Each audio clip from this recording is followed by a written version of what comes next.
On September 6, 1901, in Buffalo, New York, the President of the United States, William McKinley, was shot twice in the torso.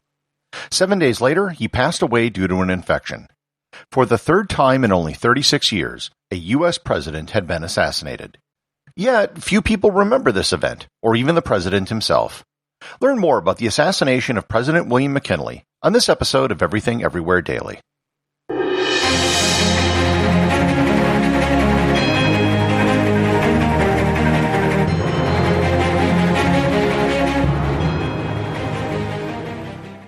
This episode is sponsored by Audible.com. My audiobook recommendation today is The President and the Assassin, McKinley, Terror, and Empire at the Dawn of the American Century by Scott Miller. In 1901, as America tallied its gains from a period of unprecedented imperial expansion, an assassin's bullet shattered the nation's confidence.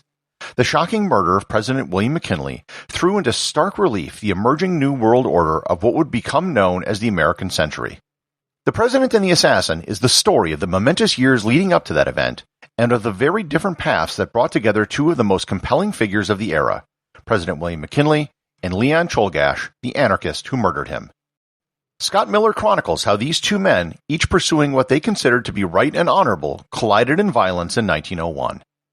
You can get a free 1-month trial to Audible and 2 free audiobooks by going to audibletrial.com/everythingeverywhere or by clicking on the link in the show notes. William McKinley isn't one of the better-known U.S. presidents, which is sort of odd. For starters, his election in 1896 ushered in an entire reordering of the political system in the United States, as I mentioned in my previous episode on America's 6 political eras. He won 2 presidential elections, and most presidents who've won 2 terms usually are the ones who stand out in history. Finally, he was assassinated, and the presidents who are killed in office, like Kennedy and Lincoln, tend to be deified and remembered. The McKinley administration ushered in many significant changes to the United States government. Under McKinley, the U.S. entered into the Spanish-American War, its first foreign war. The McKinley administration also began an ill-fated attempt at trying to become a colonial power, gaining territories outside of North America for the first time. Puerto Rico, Guam, Hawaii, American Samoa, and the Philippines all became U.S. territories under William McKinley. While there weren't any opinion polls at the time, by any measure, McKinley was a popular president. He won 2 presidential elections by comfortable margins, and even had to publicly announce that he wasn't going to seek a third term. He was first elected in 1896 when the country was in the middle of depression after the Panic of 1893, and the economy in the country was on the rebound. The other player in this story is the assassin, Leon Czolgosz. Czolgosz was born in Michigan to a Polish family of 8 children and grew up in Detroit. His education was limited as he went to work in a glass factory in Pennsylvania in his teens, and later went to work at a steel factory in Cleveland. When the Panic of 1893 struck, which absolutely is going to be the subject of a future episode, he, along with others at the steel mill, was laid off and then asked to accept lower wages. The company went on strike, which began the political awakening of Leon Czolgosz. He started by attending meetings of moderate socialist groups, and then gravitated towards more extreme groups before finally winding up as an anarchist. Czolgosz was a socially awkward person. He never dated anyone, had few friends, and would, like all good assassins, be described as a loner. He began approaching anarchist leaders around the Midwest and began asking very direct questions about their organization, in a way that made him seem rather shady. Some groups thought he was a spy. In July of 1901, he attended a speech by noted anarchist leader Emma Goldman, and then later went to her house to talk to her. He became inspired by the assassination of King Umberto I of Italy, who a year earlier was assassinated by an anarchist. Czolgosz figured that he would do his part for the cause by killing the President of the United States of America. His plan was pretty straightforward. The President was going to be speaking at the Pan-American Exposition, which was being held in Buffalo, New York. That was the place he was going to commit the act. On October 31st, 1901, he arrived in Buffalo and rented a room. On September 2nd, he purchased a .32 caliber Iver Johnson safety automatic revolver, the exact same model used to kill King Umberto I in Italy. On September 6th, he went to go find McKinley. McKinley was in a receiving line in the Temple of Music, which was the concert hall at the exposition. It was a temporary structure that was only intended to be used for the duration of the fair. Czolgosz waited in line to meet the president until it was his turn. When he got to the front of the line, the president extended his hand to him. Czolgosz, however, pulled out his gun and fired 2 shots, point blank at the president. One of the shots actually hit a button on the president's jacket. The other went directly into the president's stomach. The wound was not necessarily fatal. If a similar gunshot wound happened today, odds are the victim would live. The man behind Czolgosz in line was James Parker, a man who had been born into slavery in Georgia.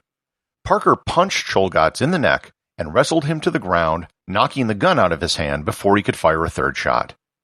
Nearby police and soldiers then piled on Czolgosz and began beating him senselessly. It was McKinley himself who ordered them to stop beating Czolgosz. He told them, quote, "Go easy on him, boys." Parker gave an account of the incident to local papers. He said, quote, "I heard the shots. I did what every citizen of the country should have done. I am told that I broke his nose. I wish it had been his neck. I'm sorry I did not see him 4 seconds before. I don't say that I would have thrown myself before the bullets, but I do say that the life of the head of this country is worth more than that of an ordinary citizen, and I should have caught the bullets in my body rather than let the president should get them." Unquote. The exposition had its own hospital, and that was where the president was taken. However, there was no doctor on the premises at the time. The lead surgeon was in Niagara Falls and was in the middle of a surgery when he was notified. Eventually, 2 doctors arrived, but they weren't necessarily trained to treat abdominal wounds. One was a gynecologist. They decided to go into surgery immediately as the operating room was lit by natural light and the sun was starting to set. The surgeons couldn't find the bullet. The president's stomach had both an entry and an exit wound, but they didn't have the tools to properly work on the president. There was an experimental X-ray at the exposition which could have been used to help the doctors find the bullet, but they never thought to use it. Czolgosz was immediately taken to a local police station where he was held under arrest. Crowds gathered outside the police station, and when people found out that he was an anarchist, there were attacks on other anarchists around the country. At first, it appeared that the president might survive. The day after, on September 7th, he appeared to be doing better. Vice President Theodore Roosevelt was in Vermont and rushed to Buffalo to attend to the president. By September 9th, he had actually left again, confident that the president would make a full recovery. On September 10th, Secretary of State John Hay arrived. Hay had been a personal secretary to Abraham Lincoln and was a personal friend of James Garfield, the 2 previously assassinated presidents. McKinley's improving condition, however, was deceptive. Gangrene was spreading in his body, and the infection got worse and worse. At 2:15 a.m. on Saturday, September 14, 1901, President William McKinley passed away. Vice President Theodore Roosevelt was returning to Buffalo. He learned of the news when he arrived at a train station in North Creek, New York, where there was a special train waiting to take him to Buffalo.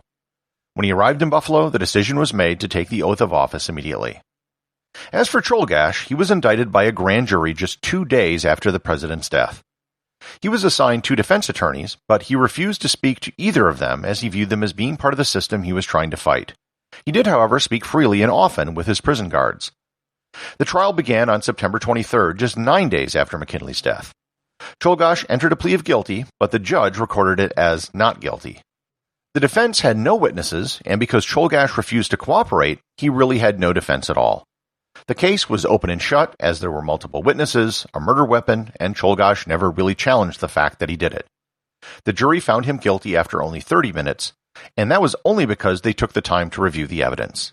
He was sentenced to death by electric chair. Czolgosz did not seek an appeal and was resigned to his fate. He was executed on October 29th, just 45 days after William McKinley died.